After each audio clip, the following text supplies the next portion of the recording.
Right, இயேசுவின் நாமத்தினாலே வாசிக்கலாம். 2ஆம் சங்கீதம். ஜாதிகள் கொந்தளித்து ஜனங்கள் விருதா காரியத்தை சிந்திப்பானே. கர்த்தருக்கு விரோதமாகவும் அவர் அபிஷேகம் பண்ணினவருக்கு விரோதமாகவும் பூமியின் ராஜாக்கள் எழும்பி நின்று அதிகாரிகள் ஏகமாய் ஆலோசனை பண்ணி அவர்கள் கட்டுக்களை அறுத்து அவர்கள் கயிறுகளை நம்மை விட்டு எரிந்து போடுவோம் என்கிறார்கள். அப்பொழுது அவர் தமது கோபத்தினாலே அவர்களோட பேசி தமது உக்கிரத்திலே அவர்களை கலங்க பண்ணுவார்.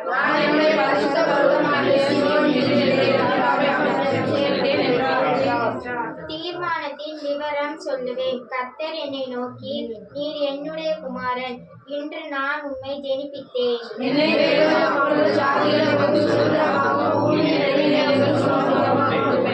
இரும்பு கோலால் அவர்களை நொறுக்கி இருப்பு கோலால் அவர்களை நொறுக்கி புயக்களத்தை போல் அவர்களை உடைத்து போடுவீர் என்று சொன்னார்.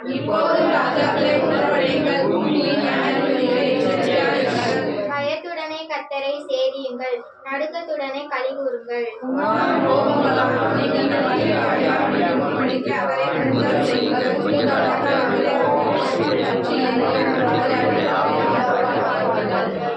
அல்லேலூயா. எல்லாரும் உட்காரலாம். இது இந்த செய்தி எங்கெல்லாமோ போகுது. கேட்கிறவர்கள் நான் சொல்லுகிற காரியங்களை புரிந்து கொள்ள வேண்டும். இப்போ இருக்கிற சபைகள் அல்லேலூயா, ஒரு கல்லின் மேல் ஒரு கல் இராதபடி எல்லா சபைகளும் இடிக்கப்படும். அந்த இந்த வருடத்தில் மொத்தமாக மோடி ஆட்சிக்கு வந்த பிறகு கிறிஸ்தவர்களை சபைகளை அடித்ததில் 5000த்துக்கு மேலான அல்லேலூயா கேஸ்கள் அல்லேலூயா எஃப்ஐஆர் பதியப்பட்டிருக்கு போலீஸ் ஸ்டேஷனில். ஆனால் இந்த கம்ப்ளைண்ட் கொடுத்தது 5000, ஆனால் கொடுக்காமல் இருந்தது ஏகப்பட்டது. இந்த வருடத்தில் மாத்திரம் 700 கேஸ்கள் ஃபைல் ஆகிருக்கிறது. அந்த கிறிஸ்மஸ் அன்னைக்கு மட்டும் ஏகப்பட்ட சத்தீஸ்கர், அசாம், மத்திய பிரதேஷ், உத்தரப்பிரதேஷ் இங்கெல்லாம் அநேக சர்ச்சுகளில் இந்த அலங்காரம் பண்ணது பூரா உடைச்சி தூர வீசிட்டாங்க, கோஷ்டியாக போய். அல்லேலூயா. நல்லா கவனிக்கணும். இயேசுவின் நாமத்தின் கடைசி காலத்தின் அடையாளம் அல்லேலூயா. கடைசி காலத்தின் அடையாளம் என்னன்ட்டு சீசர்கள் போய் இயேசுநாதரிடம் கேட்கும் பொழுது அவர் சொன்ன முதல் அடையாளமே, நீங்கள் அங்கே பார்க்குறீங்களா, இந்த சபைகள் ஒரு கல்லின் மேல் ஒரு கல் இராதபடி இடிக்கப்பட்டு போகும் காலம் வரும் அப்படின்னு சொன்னார். ஏன் இடிக்கணும்? ஏன் சபையை இடிக்கணும்? சபை மேலே ஏன் ஜனங்களுக்கு கோபம்? கிறிஸ்துவர்களுக்கு மேலே ஏன் ஜனங்களுக்கு கோபம் அப்படின்னு நீங்கள் பார்த்தீங்கன்னா, ஒரு வீட்டில் 5 பேர் இருக்கிறாங்க. ஒரு ஆளை மாத்திரம் தூக்கிட்டு வந்து அவங்கள வேற எதுவுமே சிந்திக்க விடாமல் தன் சுய கட்டுப்பாடில் வைத்து, நான் சபையில் நடக்கிறதான் சொல்கிறேன், சுய கட்டுப்பாடில் வச்சு அவனை சிந்திக்க விடாமல் தன்னை அல்லேலூயா முதல்ல இருந்த விடுதலையை காட்டிலும் அவன் இங்கே வந்த பிறகு அதிகமாய் நெருக்கப்படுவதை கூட இயேசுவின் பெயரை சொல்லி அல்லேலூயா சந்தோஷமாக இருக்கிறது போல ஒரு மாயையை ஏற்படுத்துகிறார்கள் சபையில். இதான் இந்த ஹைச்சிராஜா சொன்னார். இப்படி அநேக குடும்பங்களில் தனி ஒரு ஆள் கல்யாணம் ஆகலை. சபை ஊழியர் பொறுப்பெடுக்கணும், ஜெபம் பண்ணணும், அவங்களுக்காக ஓடணும். இப்போ ஆய்க்குடியில் என்ன முதலியார் பெண், எனக்கு ஒரு மாப்பிள்ளை வேணுமையாண்டு ஒரு வீட்டில் ஒரு பாஸ்டர் வீட்டுக்கு போயிருக்கும்போது அந்த பாஸ்டர் சொன்னார். அந்த பொண்ணு மாப்பிள்ளையே கிடைக்காம அப்படியே நின்றுட்டு கட்டியே கொடுக்கல. இப்போ அந்த ஊர் பூரா அந்த பிள்ளையோட பேர் என்ன ஆகும் தெரியுமா? கிறிஸ்துவனே ஆகக்கூடாது, இந்த கிறிஸ்துவ சபையை அடிச்சு நொறுக்கணுங்கிற எண்ணம் தான் வரும். வருமா வராது? என்ன போதனை? நீ யாதவா இருந்துட்டு போ, முதலியாரா இருந்துட்டு போ, கோணாரா இருந்துட்டு போ, தேவரா இருந்துட்டு போ. இங்க நாங்க ஜாதி கிடையாது. யாரையுமே நீ அல்லேலூயா திருமணம் செய்ய ஆயத்தமா இருக்கணும். அப்படி நீ தேவனை சார்ந்துதான் திருமண காரியங்களை வாய்க்க பண்ணணும். அப்படிலாம் இவங்க போதிக்க வேண்டும். இந்த காரியங்களை போதிக்காதனால அந்த ஆய்க்குடி பூராமே அவங்க சமுதாயம் அதிகம். அவங்க ஒவ்வொரு எண்ணத்திலையும் கிறிஸ்துவனை அடிக்கணுங்கிற எண்ணம் தான் இருக்கும். ஏன்னா அவங்க சொந்த நிலை ஒன்று அங்கே கண்ணீர் விட்டுக்கிட்டு இருக்கு. அது அவங்க எல்லார் பார்வையிலும் ஒரு சாட்சி இல்லை, ஒரு அவமான சின்னமாய் காணப்படும். அவங்க சொந்த பந்த மத்தியில், அந்த ஜாதி மத்தியில், அந்த ஊர் பூரா அப்படியே தெரியும்.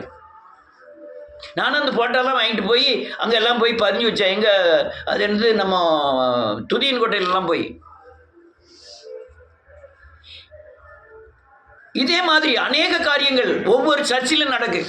கூட்டிட்டு போய் இயேசு உன்னை ஆசீர்வதிப்பார், உன்னை சுகமாக்குவார், உன்னை விடுதலை ஆக்குவார், உன்னை வாழாக்காமல் தலையாக்குவார். ஆனால் தெருவில் நம்ம காலை பிரதர் ஒரு ஆள் கூப்பிட்டு கேட்டாராம், பொண்டாட்டியை வீட்டுக்கு அனுப்பிடணும், புருஷனை அவங்க வீட்டுக்கு அனுப்பிடணும், இதாயா கிறிஸ்தவம்? அப்போ அவங்க மத்தியில் கிறிஸ்துவம் எப்படி நெருக்கப்படுகிறது? நீ என்ன செய்தையான்னு என்கிட்ட கேட்கலாம். நான் என்ன பார்க்க திருப்பினதே கிடையாது. என்னை பாருங்க, என் பின்னால் வாங்கன்னு சொன்னதே கிடையாது. நீங்கள் தேவன் விடுதலை தருவது, சாபத்திலிருந்து விடுதலை தருவக்கூடிய வழிகள், உன்னை பாதுகாப்புக்கு உண்டான வழிகள் எல்லாத்தையும் தான் போதிச்சுட்டு இருக்கேன். ஆனால் நான் இல்லாமலே நீங்கள் தேவனை சார்ந்து அநேக காரியங்களில் விடுதலை ஆகியிருக்கிறீர்கள். இன்னைக்கு கிறிஸ்துவ சபைகள் நொறுக்கப்பட காரணமே இதுதான்.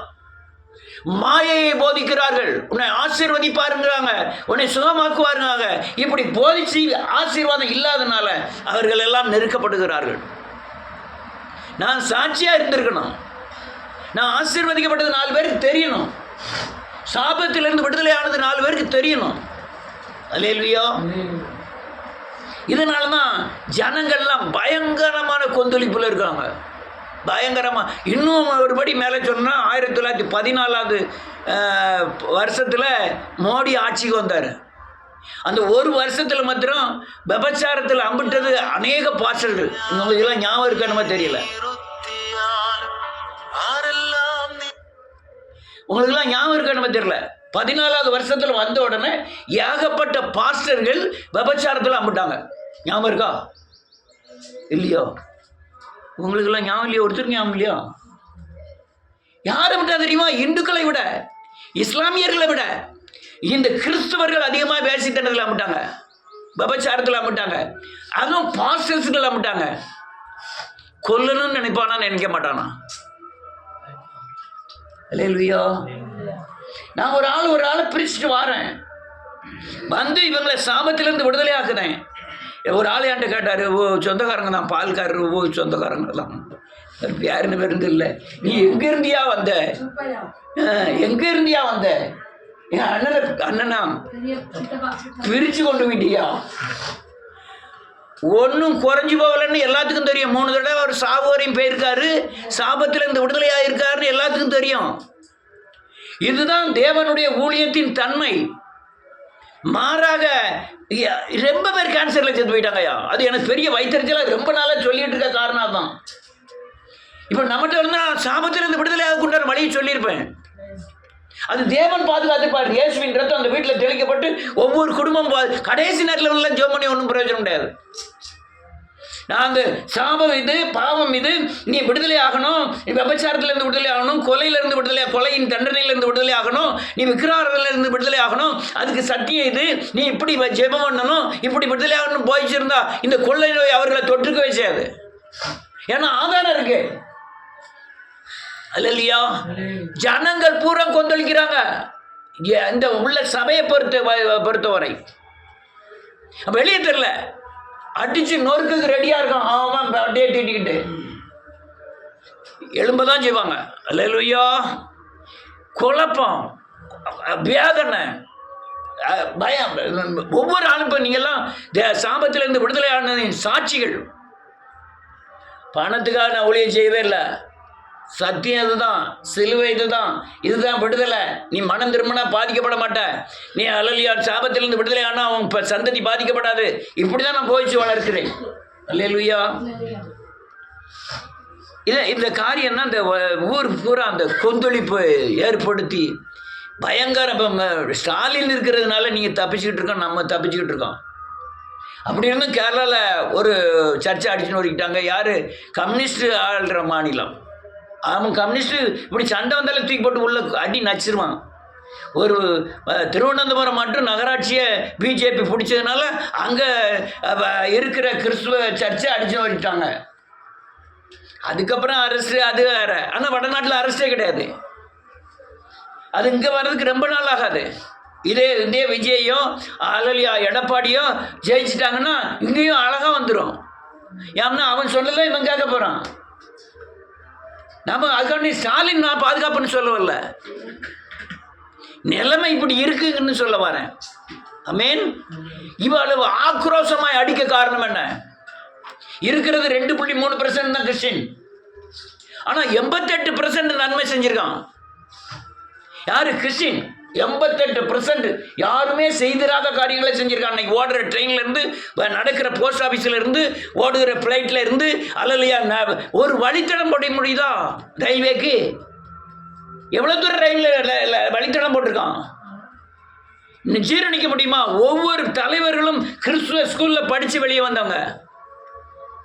அல்லலையா இந்த காரியங்கள்லாம் இதெல்லாம் ஏன் இப்படிலாம் சொல்ல வரோம்னா, இந்த ஜனங்கள் எல்லாம் எழும்பி ஆண்டவரே நீ என்னைக்கு கத்த ஆரம்பிக்கிறாங்களோ அநேகம் ஜெபம் பண்ணவே தெரியாது. உண்மையை சொல்ல யாருக்குமே ஜெபம் பண்ண தெரியாது, எழுப்புதலை தவிர. இங்க சின்ன பிள்ளை முதற்கட்டு ஜெபம் பண்ணுது. இங்க உடையில கூட யாரோ ஒரு சின்ன பிள்ளை பேசிச்சு, தீமை தெரியுதுன்னா அது என்ன பேரோ பாஞ்சு வச்சிருக்கேன். என்ன பேருப்பா இது? இது என்ன பேரு? First letter. ரைட். நான் என்னெல்லாமா வாசிக்க முடியல. அல்லேலூயா. நான் ஜெர்மனா தெரியாது. நீ எப்படி ஆண்டவர்கிட்ட பேசுவ? ஜெர்மனா தெரியலன்னா எப்படி பேசுவ? எனக்கு நெருக்கம் வந்துட்டியா? நான் தேவன்கிட்ட போய் பேசணும். எனக்கு தேவனோட பேசவே தெரியலன்னா நான் எப்படி பேசுவேன்? அதுதானே அடிப்படையாக ஜெபம் பண்ணுறது தானே. அல்லேலூயா. புரியுதா உங்களுக்கு? இதனால தான் ஜாதிகள் கொந்தளித்து விருதா காரியங்களை சிந்தித்து ஜனங்களை எல்லாம் அடித்து நொறுக்குகிறார்கள். வரவேற்கக்கூடியது. ஏன் தெரியுமா? எல்லா கிறிஸ்துவருடைய கூக்குரல் தேவனை நோக்கி எழுப்பணும். என்னைக்கு அவங்க அடிமையாக இருந்தாங்களோ, எகிப்தில் அடிமையாக இருக்கும்போது ஜனங்களுக்கு அல்லலியா அந்த கூழும் கீரையும் அல்லலியா சவுக்கொடியும் படும்போது தான் யாரை நோக்கி கூப்பிட்டாங்க? தேவனை நோக்கி கூப்பிட்டாங்க. கூப்பிட்டு தேவன் அவர்களை விடுவிக்க முடியாது இறங்கினார். நீ எஸ்தரின் காலத்திலும் அப்படிதான். அல்லலியா யாத்திராமத்தில் முதல் அதிகாரம் 2ஆம் அதிகாரம் அதுலேயும் அப்படிதான். அவர்கள் எல்லாம் சேர்ந்து தேவனை கூப்பிட ஆரம்பிச்சாங்க. அப்பந்தான் பயங்கரமான எழுப்புதலே உண்டானது. அல்லேலூயா. இந்த கொந்தளிப்பு இருக்க பயங்கரமான மோசம், குழப்பம், உணர்ச்சி வசப்படுதல், கூட்டமாக வீட்டில எல்லாம் சில கணவர்கள் படுத பாடு இருக்க. ஏப்பா நீ 4 பிள்ளை பெற்றுருவா, அந்த 4 பிள்ளையை நான் வளர்க்கணும். உனக்கு சோறு வாங்கி போடணும், உனக்கு கறி வைக்கணும், பாத்திரத்தை தைக்கணும். நானா ஓடி போய் கடை நீ பாட்டில் ரூபாய் மாத்திரம் கொடுத்துட்டு படுத்துருவேன். எங்கி துணி ஜோபா முதல்ல போல கக்கு போய் கழுவு.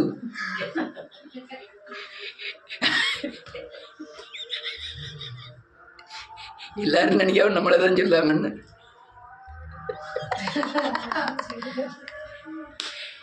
நடக்கா இல்லையா? இஎம்ஐ வந்தால் நீ தான் கட்டணும், கடன் வாங்கினா நீ தான் கட்டணும், கிறிஸ்துமஸ் வந்தால் நீ தான் துணி வாங்கணும். அதுக்கும் எனக்கும் எந்தவித சம்பந்தமும் இல்லை. துணி வாங்கணும்னா நீ தான். புள்ள சமக்குது யாரு? நீ தான். நான் ஊருக்கு போவேன், 2 பை வச்சிருப்பேன், பிள்ளையும் இருக்கும். நான் ஒரே சின்ன பையை மாத்திரம் தொங்க விட்டு விடுவேன். இந்த 2 பையன் நீ தான் சமக்கணும், பிள்ளையையும் நான் அசால்ட்டா நடந்து வருவேன். ஒரு படி மேலே போய் வாடா போடன்னு தான் கூப்பிடுவேன். நீ ஒரு படி மேலே போய் நீ இப்படி காலம் எழுந்திரிச்சுன்னா இலது காட்டு ஒரு மித்து எத்து விடுவேன். டீ போட்டு என்ன செய்ய நீ இல்லை. இப்போ உள்ள எல்லாமே இப்போ நடக்கக்கூடிய காரியத்தை பேசிக்கிட்டு இருக்கேன்.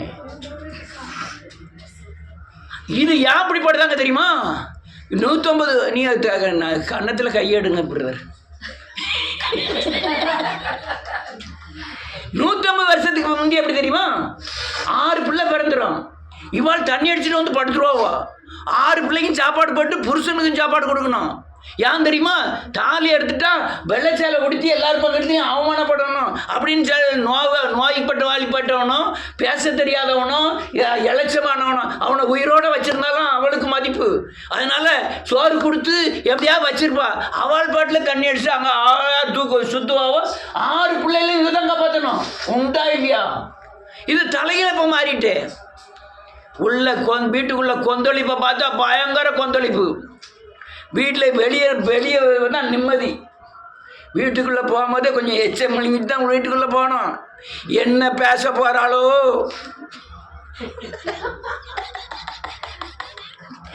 என்ன பதில் சொல்லவோ, முகத்தை பார்க்கணும். முக நாடி வேறுபட்டு இருந்ததுன்னா கொஞ்சம் பேச்ச நிப்பாட்டிக்கிட வேண்டியதான். முகத்தை பார்த்தோன்னே தெரியும் முக நாடி வேறுபடுறது. முகநாடி வேறுபட்டுலாம் கொஞ்சம் பேச்சை சுருக்கிடணும். முகநாடி வேறு அங்கங்க அப்படின்ட்டான்னா நம்மளும் சிரிச்சுக்கிட்டு அங்கங்கன்னு போயிட்டு இருக்கணும். அதே இல்லையா? கொந்தளிப்பு. வீட்டில் பார்த்தீங்கன்னா ஆரவாரம், கிளர்ச்சி, உணர்ச்சி வசப்படுதல், இதெல்லாம் பேயின் ஆதாரங்கள். கிறிஸ்துவன் ஆகிட்டேன், பைபிள் தூக்கிட்டேன், என்ன கோபம் வேண்டியது இருக்கு, என்ன முகநாடி வேறுபட வேண்டியது இருக்கு. கொஞ்சம் நஷ்டம் ஆகிட்டு போகுது, கொஞ்சம் அவமானத்தை ஏற்றுக்கிட்டு போகிறது சத்தியம் தான். உடனே நான் பொம்பளையால் எவ்வளோ நாள் பேசலாம், ஆம்பளையால் ஒரு வார்த்தை பேசிட்டா போதும். நீங்கள் பைபிள் தூக்கலாமா? ஆனால் நம்மளை பைபிள் தூக்கலான்ட்டு கை இப்படி கேட்காது.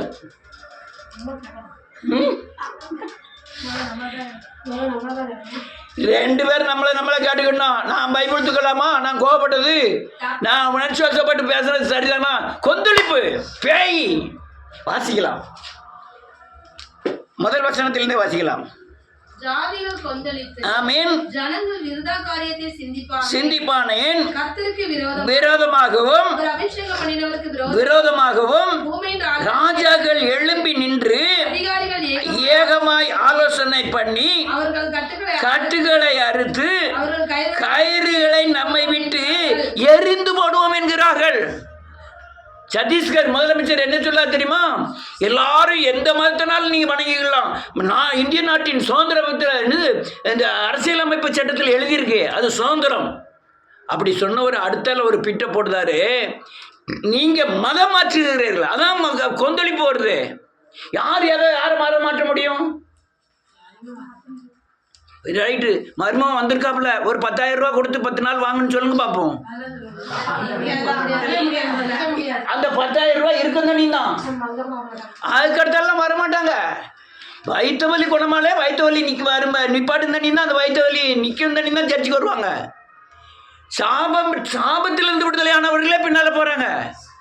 ஏன் நம்ம கட் பண்ணணுன்னு அவங்களுக்கே தெரியல. நான் இருந்த நிலை என்ன, நம்ம டைவர்ஸ் வரையும் போனோமே, நம்ம வீட்டில் எவ்வளவு ஒவ்வொரு நாள் நித்திய வேதனைமையாக இருந்தத, அல்லையா? நம்மளை கண்டானே பிள்ளைகள் பயந்தத. இன்னைக்கு அன்புனால ஒருத்தருக்கு ஒருத்தர் ஐக்கியமாக இருக்கிறவன் எந்த நினைவும் இல்லை. அல்லேலூயா. இதுதான் பேய். அடுத்தால என்ன எழுதிருக்கு? பரலோகத்தில் வீற்றிருக்கிறவர் நகைப்பார், ஆண்டவர் அவர்களை இகழுவார். நல்ல கேளுங்க, நீங்க தேவனை அறிந்த பிறகு வேத வசனத்தின்படி நடக்காம நீங்க அடுத்தவங்களை குற்றவாளியாக்கிட்டீங்கன்னா தேவனுக்கு விரோதமாக நீங்கள் கொந்தளிக்கிறீர்கள்னு அர்த்தம். நீங்க கிறிஸ்துவன் ஆன பிறகு, நீங்க ஜெபிக்கிறவர்களாய் மாறின பிறகு உங்களை சிறப்படுத்த தெரியலன்னா நீங்க பலவீனர்கள், தேவனுக்கு விரோதமான பகையானவர்கள். ஆமென். முதல்ல குடும்பத்தில் கணவன் மனைவிக்குள்ள சரியான புரிந்து கொள்ளுதல், சரியான தாழ்மை, சரியான இது இருக்கணும். அநேக ஆண்கள் வீட்டிலே இருக்க முடியல. யார சொல்றேன்?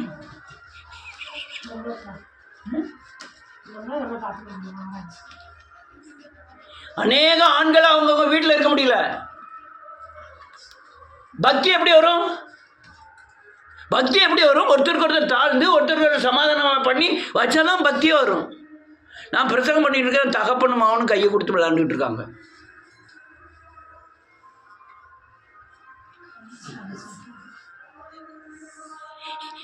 தகப்பன் மவன்ட்டு கையை கொடுக்காரு, மவன் தகப்பன்ட்ட கையை கொடுத்து விளையாண்டுட்டு இருக்காவோ.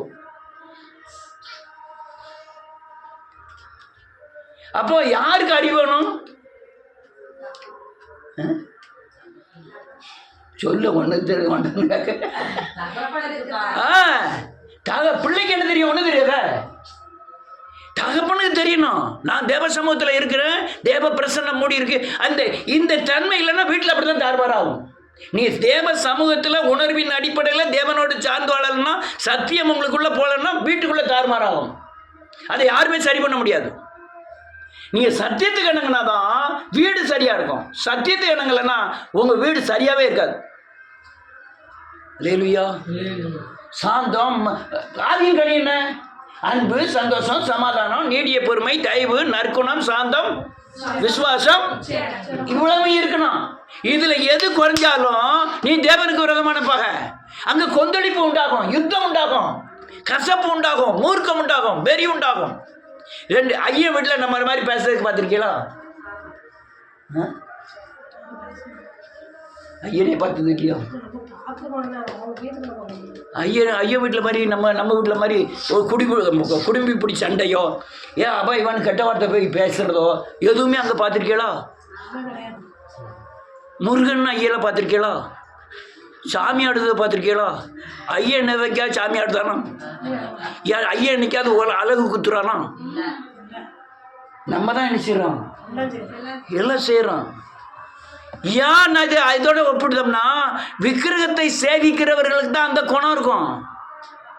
அவன் விக்கிரகத்தை சேவிக்கல, அவன் சாமி சைவ சாமி தான் கும்பிடுதான்.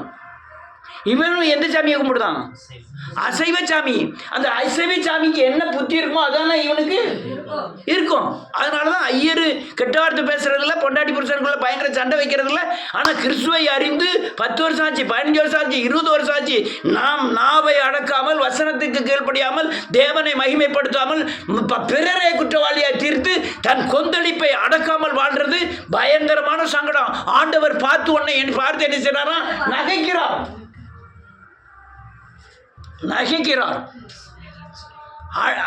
ஆத்மாவை என்ன செய்யுமா? அடக்கி அமர பண்ணணும். உன் குழந்தையை போல ஆத்மாவை அடக்கி அமர பண்ணணும். டக்குனா கோபம், டிக்குனா கோபம், இதெல்லாம் கொந்தளிப்புகள். சிலர் பார்த்தீங்கன்னா கசப்பு இருக்கும். வாங்க பிரதர், சோத்திரம் பிரதர், வாங்க பிரதர், சோத்திரம் பிரதர், சோத்திரம் சிஸ்டர். ஆனா உள்ள கொந்தளிக்கு உள்ள உங்க 100 டிகிரிக்கு வெப்பம் அதிகமாகுது.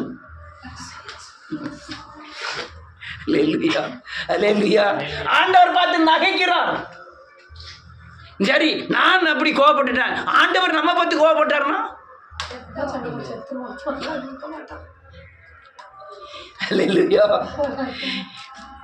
மனம் திரும்பாத பட்சத்தில் அவர் பட்டயத்தை தீட்டி கருக்காக்குதார். அல்லேலூயா. இன்னொரு வசனத்தை வாசிக்கணும். 46வது அதிகாரம் 1, 2, 46.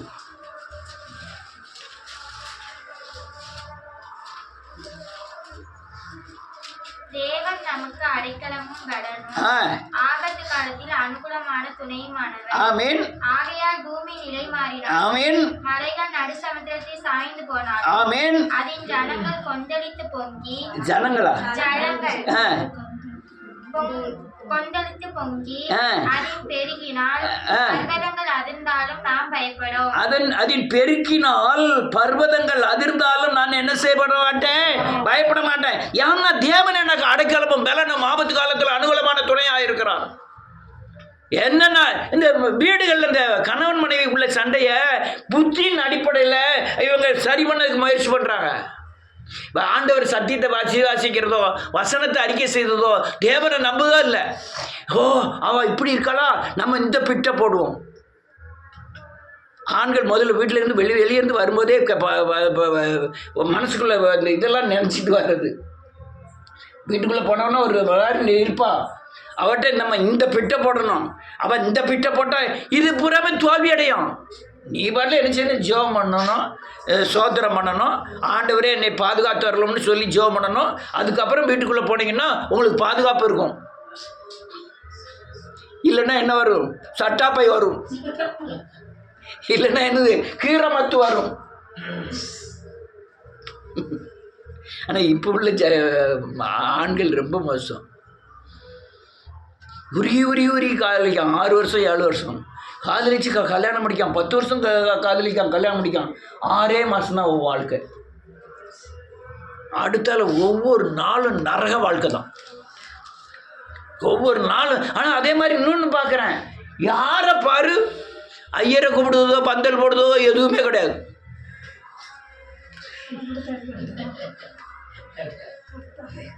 உண்மையில நடக்கு. 6 மாதம் வாழ்க்கை.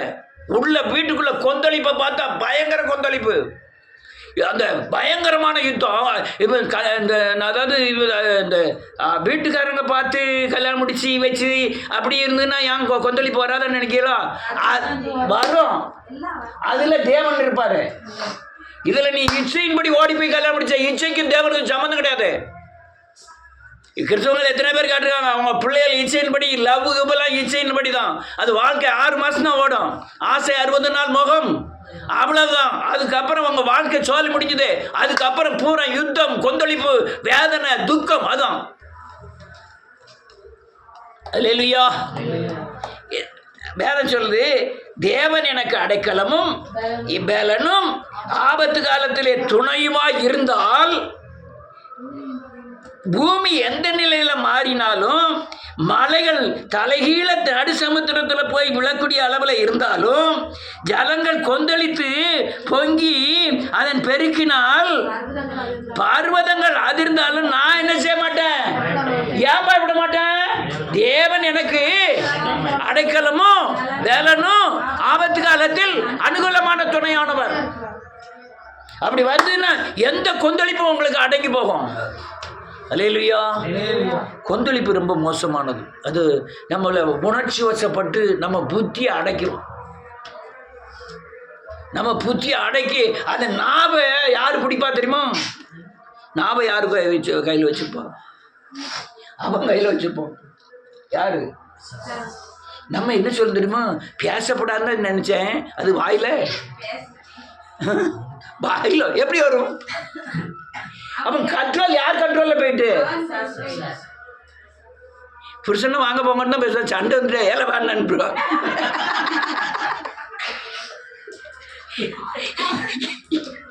நான் சொல்லுது யாரும் படிச்சுக்கிடாதீங்க.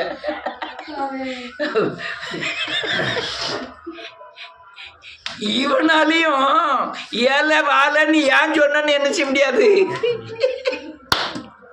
அது அவ்வளவுதான் அவன் பலன். அவன் பலன் அவ்வளவுதான்.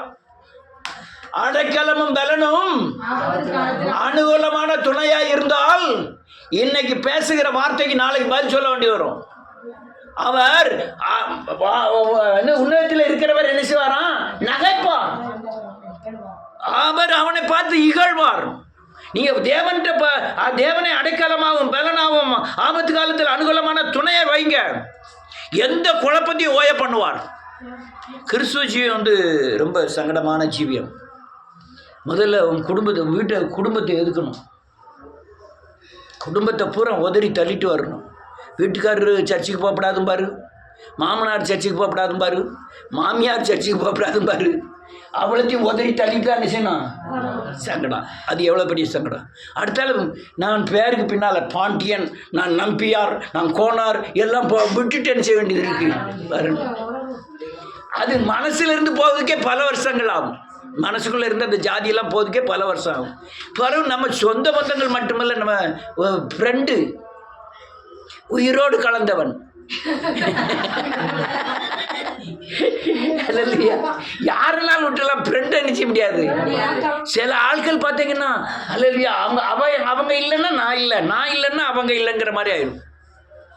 அங்கே ஆலங்குளத்தில் ஒரு பிள்ளைகள் 2 பிள்ளைகள் அப்படி தான் இருந்தது. ஒருத்தருக்கு ஒருத்தர் ரொம்ப ஃப்ரெண்டு. நம்ம 2 பேரும் கல்யாணம் முடிச்சாலும் சரி, ஒரே ஆளை தான் கல்யாணம் முடிச்சு 2 பேரும் ஒரே வீட்டில் தான் இருக்கணும். அவ பேச்சு அப்படி ஒன்றும் அமையல. 2 பேருமே கல்யாணம் முடிச்சுக்கிட்டோம். அல்லேலூயா. இதெல்லாம் நடக்கு உலகத்துல. இதெல்லாம் விட்டு வரணும். நம்ம ஐம்புலன்கள் அடக்கணும். மனசை தேவன் பக்கம் திருப்பணும். தேவனை சாரணும். வேத வசனத்தின்படி நான் வாழணும். இயேசுவை தரித்து கொள்ளணும், பிசாசை ஜெயிக்கணும். பிசாசு நீ கிறிஸ்துவனா அதுக்கு முந்தி பயந்துடாதீங்க மர்மோனே. அதாவது பிசாசு நீங்கள் வேதத்தில் வர்றதுக்கு முந்தியாவது பிசாசு உங்களுக்குள்ளே இருந்து கொள்ளுதோ உங்களுக்கு தெரியாது. இவன் வந்த பிறகு தெரியும். அவனை எதிர்த்து நிற்கணும். அப்போ முதல்ல இருக்கும்போது தெரியலைனால எவ்வளோ அடிப்பட்டாலும் அம்மாடி ஆத்தாடி நான் பின்னாலே போயிட்டு இருந்தோம். இவன் வந்த பிறகு பயங்கர அடிகள் கொடுப்பான். அதையும் வாங்கிக்கிட்டு அவனை எதிர்த்து என்ன செய்யணும். ஆனால் உங்கள்கிட்ட தேவனை சார்ந்ததான் அந்த ஆயுதமே கிடைக்கும். தேவனை சாரணும், ஆயுதத்தை வாங்கணும், அடிக்கணும். என்ன வாழ்க்கையா? கிறிஸ்துவ ஜீவியம் என்பது போராட்டமான வாழ்க்கை, ஆனால் ஜெயம் நிச்சயம். நீ ஆனால் ரசிக்கப்படாத வாழ்க்கை வந்து போராட்டம் கிடையாது, சாவு நிச்சயம், நித்திய சாவு. அல்லேலூயா. ரைட். என்ன 100 வசனத்தை வாசிக்கலாம், டக்கு டக்கு முடிக்கும். 11வது அதிகாரம் 4 வாசிக்கலாம். கர்த்தருடைய பரிசுத்த ஆலயத்தில் இருக்கிறார். கர்த்தருடைய சிங்காசனம் பரலோகத்தில் இருக்கிறது. என்ன ஒரு நிமிஷம். 11வது அதிகாரம் 4 ஆமாம். கர்த்தருடைய பரிசுத்த ஆலயத்தில் இருக்கிறார். கர்த்தருடைய சிங்காசனம் பரலோகத்தில் இருக்கிறது. அவருடைய கண்கள் மனுபுத்திரரை பார்க்கிறது. அவருடைய இமைகள் அவர்களை சோதித்தருகிறது. ரைட். ஒரு நிமிஷம் அடுத்தாலே வாசிக்கணும். என்ன எழுதி பாருங்க. கர்த்தர் எங்க இருக்கிறார்? பரிசுத்த ஆலயம். எங்க? இந்த ஆலயத்தில் இருக்கிறார். ஆனா அவர் சிங்காசனம் எங்க இருக்கு? பரலோகத்தில் இருக்கு. அவர் கண்ணு எங்க பார்த்து? மனுபுத்திரர் பூரா என்ன செஞ்சுட்டு இருக்கு? பார்த்துக்கிட்டு இருக்கு. அடுத்தால கண்ணு பார்க்கிறது. அவருடைய இமைகள் அவர்களை என்ன சோதித்து அறிகிறது? உன் அழுக்க நீக்குவதற்காக அந்த உபத்திரவத்துக்கு என்ன செய்யறாரு? கொடுக்கிறார். வேணும் வேண்டாம். விடிய காலம் இருந்துச்சு. நம்ம ஜோசுவாக்கு 1 கிலோ அல்வா, ஒரு 1 லிட்டர் பால் கண்டிப்பாக குடிச்சுதான். எல்லாம் குடிக்காம அப்பா காக்காரு குடிக்காரு. பிறகு கொஞ்ச நேரம் கழிச்சுன்னா ஒரு 2 ஆரஞ்சு, 2 ஆப்பிள், 2 முந்திரி எல்லாத்தையும் ஜூஸ் போட்டு குடி. அடுத்த மத்தியானம் ஆனவன ஒரு 1/2 கிலோ மட்டன் சாப்பிடுங்க. ஒரு 2-3 மணி நேரம் கழிச்சு அடுத்தால ஒரு 1/4 கிலோ மீன், 1/2 கிலோ மீன் சாப்பிடு. சாயங்காலம் ஆயிட்டு நல்ல சோறு சாப்பிடு. இப்படி தண்டி ஆயிட்டான். அப்பாவை யாரு மீன் கேட்பான்? கேட்பானா? கேட்க மாட்டான். இதில் வேறு செலவுக்கு வேறு எவ்வளோ நாள் வச்சுக்கான்னு கொடுத்து தேர்ந்து வச்சு கொடுவோம். அது கேட்பான். ஏல 2 தோசை தான், 10 பைசா கிடையாது. மத்தியானம் சோறு அது கொஞ்சம் ஈராங்க போட்டு சாப்பிடுவேன். எப்பா இன்னைக்கு ஒரு நாள் அது மீனுக்கு தர மாட்டேங்கலப்பா. எது வேணும்? அப்போ தான் ஆண்டவர் என்ன செய்வோம்? நீ அதான் கொடுத்துக்கிட்டே இருந்தாருன்னு வச்சுக்கிடுவோம். அடுத்த 5வது வசனம். சோதித்தருகிறார். ஆமென். உள்ள என்ன செய்து வெறுக்கு. அல்லேலூயா.